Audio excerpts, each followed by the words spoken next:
Hello students. तो हम अपना आज चैप्टर 4 ही कंटिन्यू करेंगे और आज जो हम टॉपिक करने वाले हैं वो है exceptions to the law of demand, means मांग के नियम के अपवाद। तो मांग का नियम कुछ परिस्थितियां ऐसी हैं जिन पर वो लागू नहीं होता है, तो उन्हीं परिस्थितियों को हम क्या कह रहे हैं, वो परिस्थितियां क्या हैं जो उन्हें ये हम मांग के नियम के अपवाद कह रहे हैं। अब ये मांग के नियम के अपवाद क्यों हैं, इसके पीछे रीज़न ये है कि कुछ परिस्थितियां ऐसी होती हैं जिनमें कीमत और मांग दोनों में धनात्मक संबंध हो सकता है। मीन्स कीमत बढ़ने पर भी कई बार मांग बढ़ सकती है, तो इन्हें हम कह रहे हैं मांग के नियम के अपवाद। ये जो कंसेप्ट था ये प्रोफेसर गिफिन ने दिया था, इसलिए इसको गिफिन विरोधाभास का नाम भी दिया जाता है। तो सबसे पहला पॉइंट देखते हैं जहां पर मांग का नियम लागू नहीं होता है, वो है गिफिन गुड्स, गिफिन वस्तुएं। तो ये वो वस्तुएं होती हैं जिनका कीमत प्रभाव धनात्मक होता है, मीन्स कीमत बढ़ने पर भी मांग बढ़ सकती है, और आय प्रभाव इनका ऋणात्मक होता है, मीन्स आय के बढ़ने पर भी इन वस्तुओं की जो मांग होती है वो कम हो सकती है। लेकिन एक चीज आपको ध्यान रखनी है कि सभी जो गिफिन गुड्स होती हैं वो निम्न कोटि की गुड्स तो होती हैं, लेकिन सभी निम्न कोटि की गुड्स गिफिन गुड्स नहीं होती हैं। निम्न कोटि की जो गुड्स हैं, पदार्थ हैं, तथा गिफिन गुड्स जो होती हैं उनमें एक अंतर ये है कि गिफिन गुड्स और ये जो निम्न कोटि की वस्तुएं दोनों का ही आय प्रभाव ऋणात्मक होता है, किंतु गिफिन पदार्थों का कीमत प्रभाव धनात्मक होगा, जबकि निम्न कोटि की वस्तुओं का कीमत प्रभाव ऋणात्मक हो सकता है। तो इस तरह से गिफिन गुड्स पर मांग का नियम लागू नहीं होगा। तो ऐसी वस्तुओं के लिए जो मांग वक्र है वो पॉजिटिवली स्लोप्ड होगा, जैसा कि यहाँ आपको दिखाया गया है। सेकंड पॉइंट है प्रतिष्ठा सूचक वस्तुएं, मीन्स ऐसी वस्तुएं जिन्हें हम अपनी प्रतिष्ठा का सूचक समझते हैं, जैसे हीरे जवाहरात, कीमती कालीन, इंपोर्टेड गुड्स हो गई। तो इन वस्तुओं की कीमत बढ़ने पर भी उनकी मांग बढ़ सकती है। तो मांग का नियम नेचुरली यहाँ अप्लाई नहीं हो रहा है, क्योंकि ये वस्तुएं कौन कंज्यूम करता है, ज्यादातर अमीर वर्ग के लोग कंज्यूम करते हैं जिनके पास साधन बहुत हैं। तो कीमत बढ़ने पर भी वो इन वस्तुओं की मांग जो है वो ज्यादा करेंगे। और थर्ड पॉइंट है इग्नोरेंस, अज्ञानता, कि कई बार उपभोक्ता क्या करता है, उसको ये भ्रम होता है या अज्ञानता कह लीजिए कि वो किसी वस्तु की गुणवत्ता, जो उसकी क्वालिटी है, उसको वस्तु की प्राइस के बेसिस पर मापता है। मीन्स वो ये अंदाजा लगाता है कि अगर प्राइसेस हाई हैं, कीमत ज्यादा है वस्तु की, तभी उसकी गुणवत्ता ज्यादा है, और कीमत कम होने पर वस्तु की गुणवत्ता जो होगी वो कम होगी। तो ऐसी स्थिति में भी नेचुरली कीमत बढ़ने पर भी मांग बढ़ सकती है। तो ये तीनों स्थितियां क्या हैं, मांग के नियम के अपवाद कहलाती हैं ये। तो हम नेक्स्ट टॉपिक देखते हैं, मांग में परिवर्तन समझेंगे, चेंज इन डिमांड। मांग में परिवर्तन दो वजह से हो सकता है, एक तो है कीमत के वजह से। तो कीमत के कारण जब मांग बदलती है तो उसको हम बोलते हैं मांग में विस्तार और मांग में संकुचन। तो इस स्थिति में क्या होगा कि हम मांग वक्र तो एक ही रहेगा, लेकिन उसके एक बिंदु से दूसरे बिंदु की तरफ हम मूव करने लग जाएंगे। दूसरा मांग में परिवर्तन हो सकता है अन्य तत्वों की वजह से। आपने किए थे अन्य तत्व, जैसे उपभोक्ता की इनकम है, टेस्ट प्रेफरेंसेस हैं, गवर्नमेंट पॉलिसी हैं, तो ये सब अन्य तत्व हैं। कीमत को छोड़कर बाकी सभी जो फैक्टर्स थे वो इसमें शामिल हो जाते हैं। तो इसकी वजह से मांग जो बदलती है तो उसको हम बोल रहे हैं मांग में वृद्धि तथा मांग में कमी। तो इस स्थिति में क्या होगा, मांग वक्र शिफ्ट हो जाएगा, ऊपर या नीचे की तरफ शिफ्ट हो जाएगा।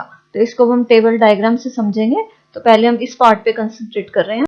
तो मीन्स मांग का विस्तार तथा संकुचन को समझते हैं कि अन्य बातें समान रहने पर जब भी किसी वस्तु की कीमत कम होती है तो मांग बढ़ जाती है। तो इसको हम यहाँ क्या नाम दे रहे हैं, मांग का विस्तार। और यदि किसी वस्तु की कीमत में वृद्धि हो जाए तो उसकी वजह से क्या होगा, मांग पहले से कम हो गई, तो इसको हम क्या नाम देंगे, मांग का संकुचन। तो इस स्थिति में जो मांग वक्र है, एक ही वक्र पर हम उसके ऊपर और नीचे, मीन्स एक बिंदु से दूसरे बिंदु पर मूवमेंट करेंगे। तो हमें यहाँ पर दो केस समझने हैं, एक तो मांग का विस्तार और दूसरा ये मांग का संकुचन। तो ये तालिका देखो, इसमें कीमत पहले हमने ले ली 5 और फिर ये कम होकर 1 हो गई। जब कीमत 5 थी तो मांग की मात्रा 1, कीमत कम होने की वजह से मांग की मात्रा बढ़ गई, 5 हो गई। तो मीन्स इस स्थिति से इस स्थिति में आना, कीमत की कमी की वजह से मांग का विस्तार हो गया। सेम चीज हमने डायग्राम से दिखाई है। यहाँ पर वस्तु की क्वांटिटी है और यहाँ पर उसकी कीमत ली हुई है। ए भी वस्तु का मांग वक्र है। अब स्टार्टिंग में क्योंकि कीमत 5 थी तो मात्रा 1, कीमत कम हो गई तो मात्रा जो हो गई वो 5 हो गई। तो मीन्स हम इस पॉइंट से इस पॉइंट की तरफ मूव किए हैं। तो इस मूवमेंट अलोंग द कर्व, इस मूवमेंट को हम क्या नाम दे रहे हैं? Extension of demand. मीन्स यहाँ कीमत के कम होने की वजह से मांग बढ़ गई, तो इसको नेम दिया गया मांग का विस्तार। अब इसी एग्जाम्पल से हम मांग में संकुचन भी समझ सकते हैं। ये जो कंसेप्ट है मांग में कमी हो जाना। अगर मैं कहूँ कि कीमत हमारी हो गई 1, पहले 1 थी है, फिर ये 5 हो गई, तो इसकी वजह से जो मांग की मात्रा है वो हो गई 5 और 1। मैंने जस्ट इस सिचुएशन को रिवर्स कर दिया यहाँ पर। अभी आपने यही कंसंट्रेट करना है, ये जो मैंने स्थिति अभी लिखी है। तो इस स्थिति में क्या हो गया, यहाँ पर कीमत जो है पहले से बढ़ गई है, कीमत में वृद्धि हो गई है। कमी के बजाय अब हम किस पे कंसंट्रेट कर रहे हैं? कीमत में वृद्धि हो गई। तो उसकी वजह से क्या हो गया? मांग का संकुचन हो गया, मांग पहले से कम हो गई। तो ये दूसरी स्थिति हो गई, मांग का संकुचन। कीमत बढ़ने की वजह से मांग पहले से गिर गई, तो यह मांग का संकुचन। तो अब हमारा पॉइंट ये ए बन जाएगा और ये हमारा पॉइंट बी बन जाएगा। अगर हम ए पॉइंट से बी पॉइंट की तरफ मूव कर रहे हैं तो उसको हम क्या बोलेंगे? Contraction of demand. कि मांग जो है पहले से कॉन्ट्रैक्ट हो गई, कम हो गई। क्यों हो गई? क्योंकि कीमत बढ़ गई, जिसकी वजह से मांग जो है पहले से कॉन्ट्रैक्ट होकर ए टू बी पॉइंट पे हम मूव कर गए। तो ये क्या है? कीमत बदलने की वजह से मांग में होने वाला परिवर्तन।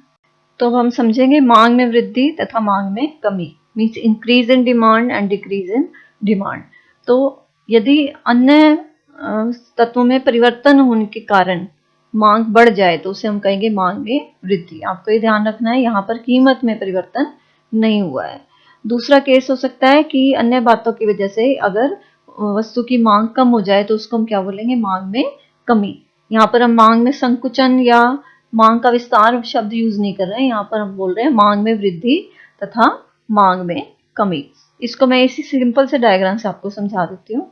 जैसे कि ये देखो, ओ एक्स एक्सिस पर हमने क्वांटिटी ले ली, ओ वाई एक्सिस पर हमने वस्तु की कीमत ले ली, और ये जो लाइन दिख रही है आपको, ये लाइन पैरेलल जो ओ एक्स एक्सिस की है, ओपी, कीमत वस्तु की क्या रह रही है? ओपी, स्थिर रह रही है, इसमें कोई भी परिवर्तन नहीं आ रहा है। तो यहाँ पर कीमत जो है वो स्थिर है। मैंने आपको बताया था ये बार लगाने का मतलब प्राइस कांस्टेंट। और ये क्या है? वस्तु का शुरू का मांग वक्र है, इनिशियल डिमांड कर्व है। अगर जैसे मान लो उपभोक्ता की आय बढ़ गई, आय बढ़ने से मांग बढ़ जाएगी, ये आपको पता ही है, ये हम पहले कर चुके हैं चीजें। आय बढ़ने से मांग जो होती है वो बढ़ जाती है, तो उस वजह से क्या होगा? मांग वक्र ऊपर की तरफ शिफ्ट हो जाएगा। तो इसको हम क्या नाम देंगे? मांग में वृद्धि, इंक्रीज इन डिमांड। इसी तरह यदि मान लो आय कम हो गई तो उसकी वजह से क्या होगा? मांग भी कम हो जाएगी। तो उस स्थिति में मांग वक्र नीचे की तरफ शिफ्ट होकर D2 हो जाएगा। तो इसको हम कहेंगे डिक्रीज इन डिमांड, मांग में कमी। यहाँ आय की जगह कोई और फैक्टर भी हो सकता है, मीन्स अन्य फैक्टर्स की वजह से, अन्य अदर फैक्टर्स की वजह से जब मांग बढ़ती है तो उसको हम बोलते हैं मांग में वृद्धि, मांग वक्र ऊपर की तरफ शिफ्ट हो जाएगा। और यदि अदर फैक्टर्स की वजह से मांग कम हो जाती है तो उसे हम बोलते हैं मांग में कमी, D2। तो ये हो जाएगा मांग में कमी। इसको हम बोलेंगे मांग वक्र का खिसका, शिफ्ट हो जाना। अन्य फैक्टर्स आपको पता ही है, सभी फैक्टर्स आपने किए थे। जैसे मान लो इनकम का डिस्ट्रीब्यूशन समान हो जाए तो मांग बढ़ेगी और मांग वक्र ऊपर की तरफ शिफ्ट हो जाएगा। अगर इनकम का डिस्ट्रीब्यूशन अनइक्वल है तो मांग क्या होगी? कम हो जाएगी और वक्र नीचे की तरफ शिफ्ट हो जाएगा। तो ये था आपका मांग में वृद्धि, मांग में कमी। और इससे पहले हमने किया था मांग में संकुचन और मांग का विस्तार। तो ये आपका चैप्टर 4 कंप्लीट हो गया। इसको थोरोली कर लेना आप लोग।